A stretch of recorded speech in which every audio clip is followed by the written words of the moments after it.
you, Governor Walz, do you agree with Minnesota your Attorney General's opinion stating that it's not lawful for Minnesota counties to hold people for immigration authorities, even if there is an immigration warrant? Do you agree with his statement? That's his statement. It's not yours. I just want to know if you agree with him. Yeah. Well, I know you know this, Congressman, that all 87 Minnesota counties follow federal law. I don't know that. I just want to know. I don't know that. Why would I know that? I'm just going by your Attorney General. I haven't got He says not to do it. Do you agree with the Attorney General? That's all I'm asking. The Attorney General is elected independently in Minnesota. Nothing in his opinion allows it. In Minnesota, so are you telling me you disagree with him? Could I have 20 seconds just to say? I just want you to answer the question. You're not answering the. They keep saying the border crisis is complicated. They claim it's about compassion and insist no one saw this coming. Then, a border state congressman calmly enters a hearing room and shatters that narrative in just a few minutes. What you're about to hear isn't a partisan rant. It's a reality check for sanctuary state governors who created the problem, benefited politically, and now act surprised by the consequences. Grab a drink, stay alert, and if you care about immigration law, federal enforcement, or basic accountability, stick around till the end and hit the like button before we dive in. Chair now recognizes Mr. Biggs from Arizona. Thank you, Mr. Chairman. I get a kick out of you sanctuary state, county, city leaders who talk about having to deal with the border crisis. Cracks me up, actually. But at least, Governor Pritzker, you did call it a crisis in your statement. I appreciate that. Ultimately, as you said in your statement, you received 50,000 illegal aliens into Cook County. And Governor Hochul stated that New York received about 220,000 illegal aliens. That's fantastic that you know those numbers roughly. Now I want you to imagine you're a southern Arizona community of about 80,000 people, sitting right on the border.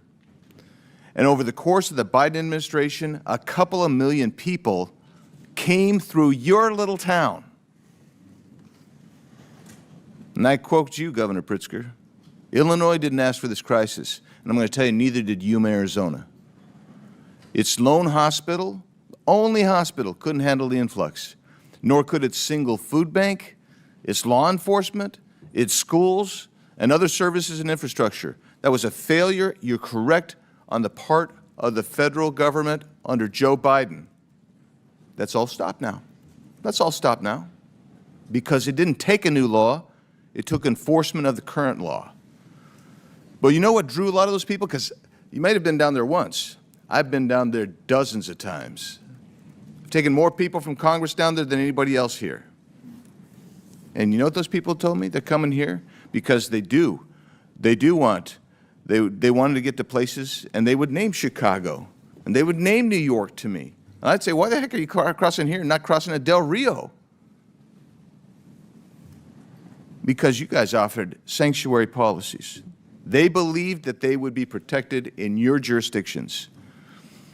And now that these millions of illegal aliens are here, permitted to get here by the Democrats and the Biden administration, your jurisdictions actually hinder the enforcement of immigration laws because of the sanctuary policies you've adopted. And then you have the temerity to complain about the influx of illegal aliens that strain your social services. Well, you did that. That's not even an unintended consequence. That's what it is. So I'll ask you, Governor Walz, do you agree with your Attorney General's opinion stating that it's not lawful for Minnesota counties to hold people for immigration authorities, even if there is an immigration warrant? Do you agree with his statement? That's his statement. It's not yours. I just want to know if you agree with him. Yeah. Well, I know you know this, Congressman, that all 87 Minnesota counties follow federal law. I don't know that. I just want to know. I don't know that. Why would I know that? I'm just going by your Attorney General. He says not to do it. Do you agree with the Attorney General? That's all I'm asking. The Attorney General is elected independently in Minnesota. Nothing in his opinion allows it. In Minnesota, so are you telling me you disagree with him? Could I have 20 seconds just to say? I just want you to answer the question. You're not answering the question. I served here, Congressman, and there's the respect to the witnesses to just be able to speak. Yeah, there is, and there should be respect, and that respect from the witness should be to answer the question. Our counties and jurisdictions can do whatever they deem necessary. They have to. Do you agree with your Attorney General? Apparently, we don't know, because you're not going to answer. You're going to be oblique about it. So That's unfair characterization. I'm trying to answer. I'm not the Attorney General of Minnesota. do you What I- agree with his memo? And It does you're killing nothing- time because you're filibustering. Do you agree with his memo? That's all I'm asking. Nothing. And you don't want to even answer it. You just say, oh, you know, maybe that, maybe yes, maybe no. I don't know. Let's go to you, Governor Pritzker. A lawsuit was filed against you in the state of Illinois, and you responded. Your response to the claim is that Illinois has a quote constitutionally protected choice not to assist federal authorities with deportation, close quote. Give me the constitutional reference you're making there. What are you referring to?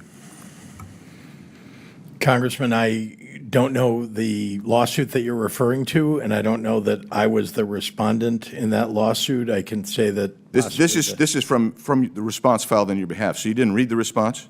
Well, let me then ask you, if that is the response officially of you, how is that consistent with Arizona versus U.S.? It's not. How is it consistent with 8 U.S.C. 287 D3? It's not. Let's just cover it in the last 18 seconds.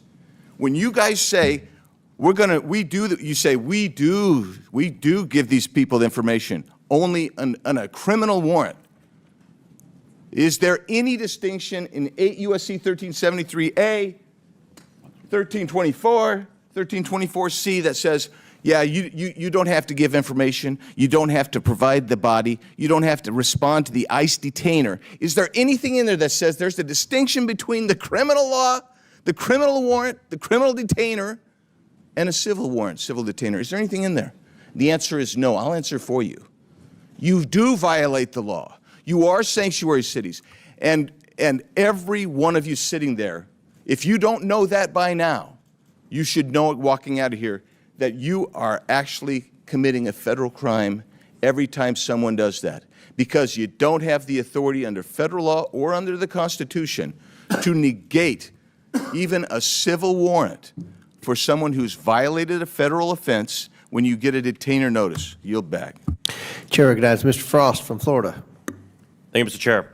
Congressman Andy Biggs starts with facts, not emotions. He points out what the media often ignores. Chicago received 50,000 migrants and declared an emergency.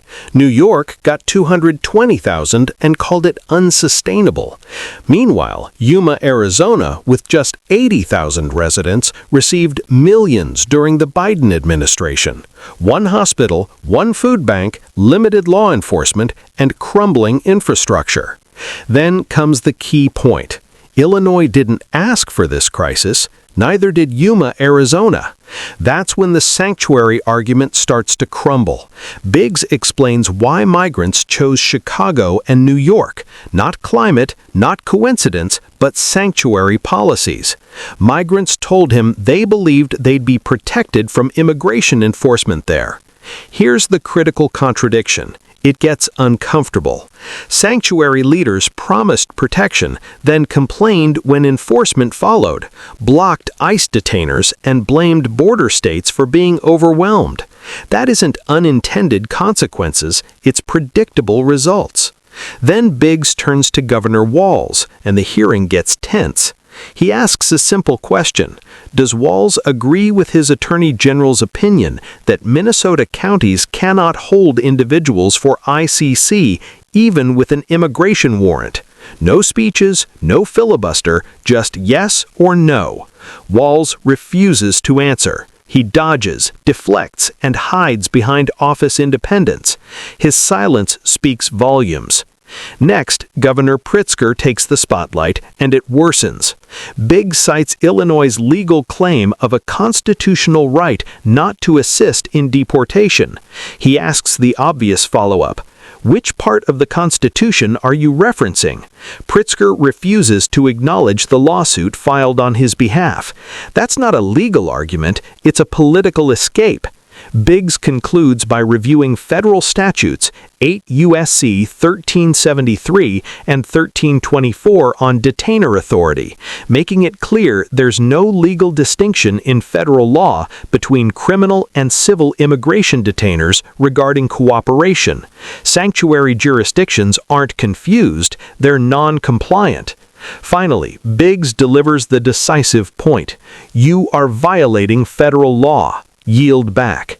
This wasn't theater, it was a reality check from a border state colliding with sanctuary state denial.